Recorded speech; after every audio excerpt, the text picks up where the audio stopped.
Just 2 days after being sworn in, big promises from BC's new premier. And I told you that I'd hit the ground running. We are working hard. Newly announced measures include new teams to deal with emergency mental health calls and to monitor repeat offenders, plus a directive that prosecutors argue against bail in some of those cases and leaving open the possibility of forcing people into treatment. How much of that are we willing to give up in return for security?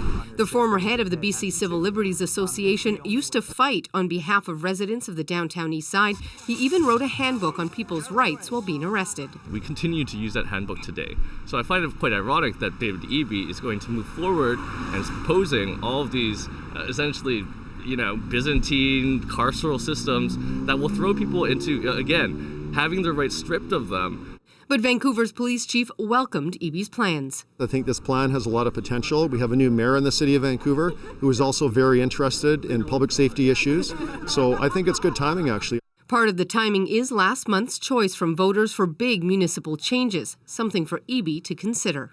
Now, as Premier of the province, he's the Premier for all of British Columbians. And of course, it's that constituency now, which is much larger, that is the key to winning another election. So he's on the other side of the fence. But I don't think he's lost empathy. The specifics and benchmarks around many of the promises were not laid out, and Eby says those will take time. This is not a change that's going to happen overnight, but my goal is we've got 2 years before the next election to show progress. One of many tests for the province's new premier. Susanna De Silva, CBC News, Vancouver.